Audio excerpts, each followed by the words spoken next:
so I've heard. Mum and Dad told me you couldn't sleep or something. How come you can't sleep? Have you done too much sugar?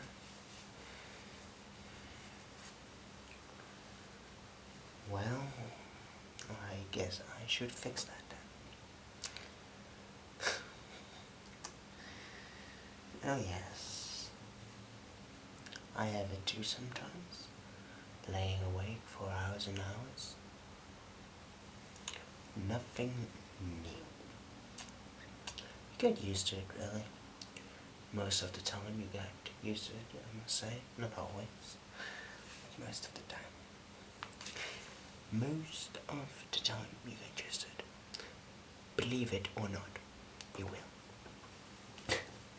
Yeah. How I fix it? Well, you see, there are multiple ways to fix this kind of problem, really, if you want to call it a problem, of course. You have, of course, reading a book, which can help. There's the way of listening to ASMR. You know that, right? Yeah, well, that's an option. Not taking sugar, that's an option. Because apparently you have gotten way too much. And also an option is sporting. You know, you never do that as well. It's quite good for you, you know, using all your energy, and at night you're quite tired. And the other option is, well, you know, Grandma always said that. Hot milk. Warm milk or hot milk. Take it and you'll go. And you're gone. But, I don't know. I don't know how we're gonna fix yours. Well, no problem. Big brother's gonna fix you. So you're gonna lay in a bit comfortable? Let me help you. Where's your pillow? Here's your pillow. Wait, come here. Oh. I'm just gonna sit beside you. Let me just get your pillow right. Lean forward a bit. Very good. Just a bit forward. Good. Okay. That's good. Yeah. I see. Yeah, let me just get you tucked in a bit. A bit here. A bit here. Yeah, that's good. I know everything, don't I? I know every little thing. If you need any information, I'm the man. You know that, right? Good. Alright, you're tucked in, that's good. So, I only know one way how I can help you. We could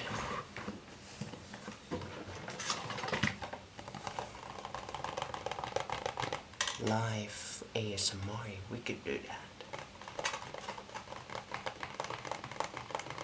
No? You don't want to be live ASMR? Alright, no problem.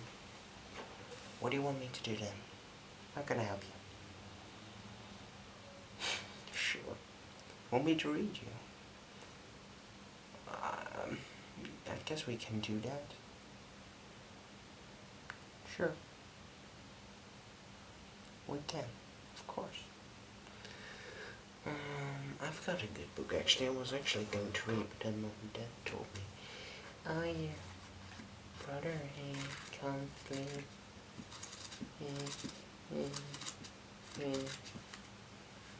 He's so, she is so, he's so, she's so sad. No.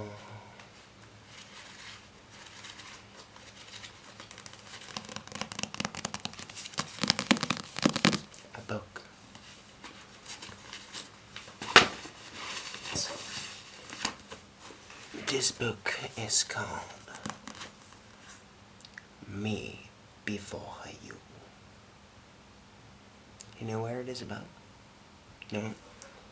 You want me to read the back? Yeah? I will read the back for you then. Alright?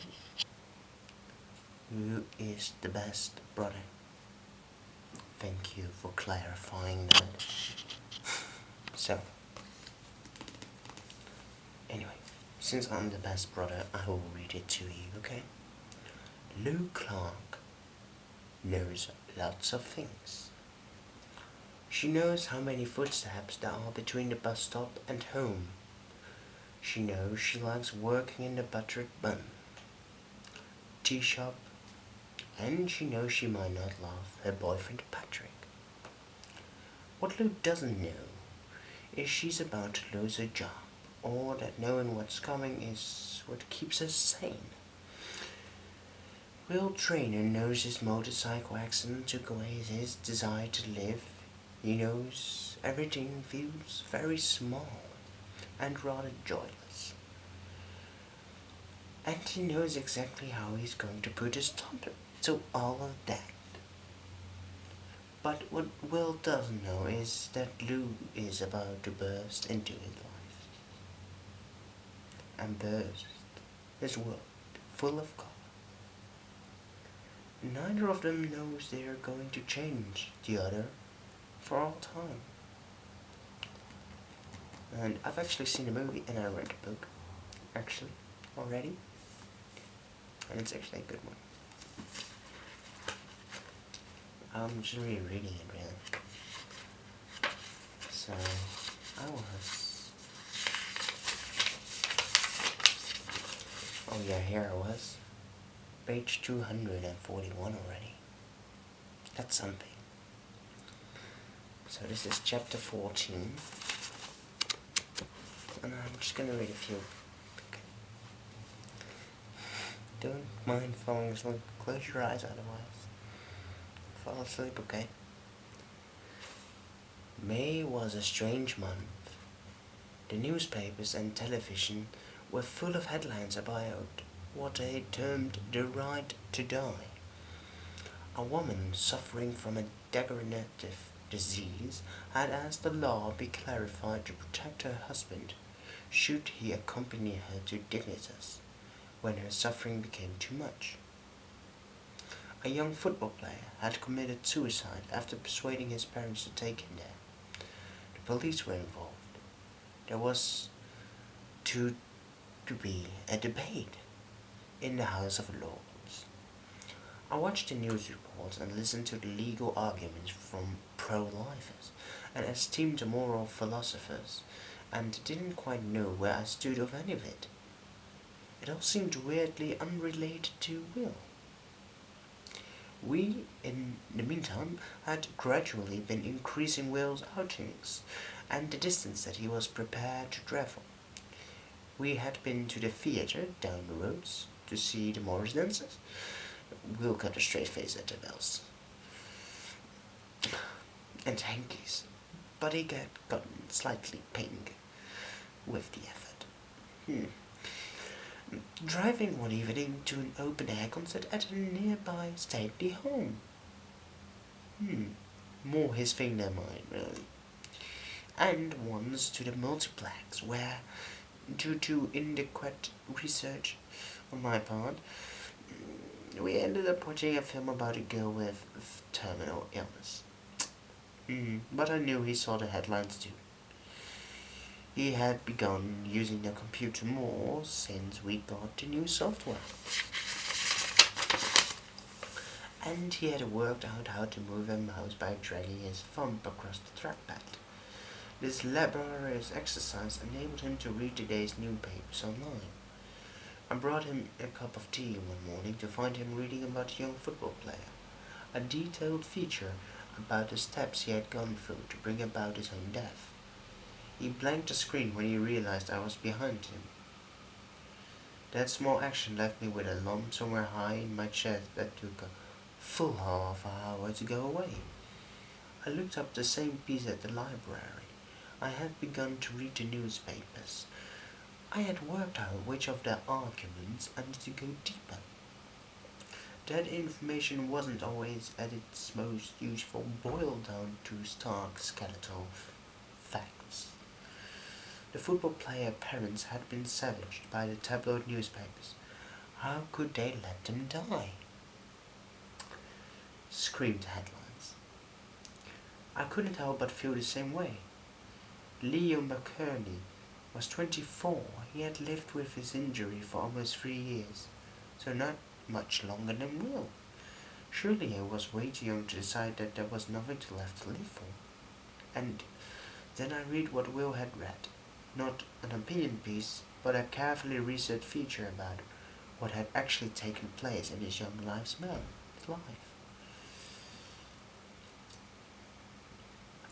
The writer seemed to have access to his parents. Leo, they said, had played football since he was 3 years old. His whole life was football. He had been injured in what they termed a 1,000,000-to-1 accident when a tackle went wrong. They had tried everything to encourage him, to give him a sense that his life would still hold value. But he had retreated into depression.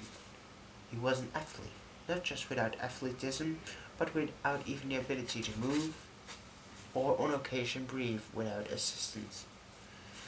He gained no pleasure from anything. He's asleep. She's asleep. My little whatever is asleep. Devil. Well, I'm just gonna the pillow. Oh, you fool. Oh. There we go. It's better.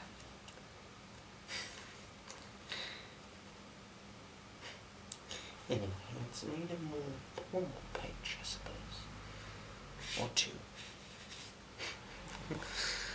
Oh, the pillow. Is it better like that? I think it is. Yeah. That's good. Oh, no. That one is far, far away.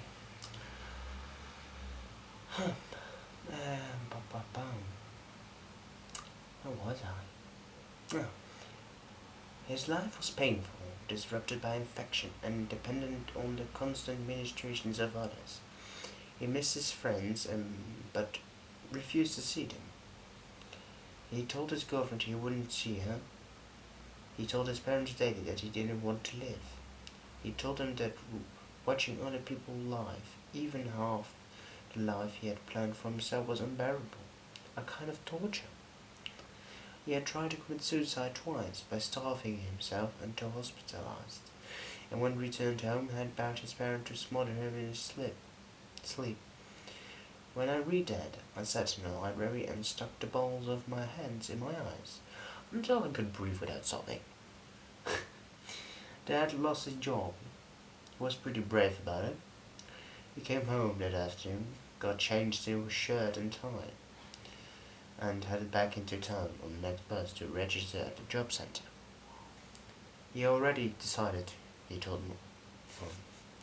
No. I guess that's enough then for you. Oh no. Sleep well. Sleep well. I'll see you tomorrow. Breakfast. Sleep well, little one. Sleep well.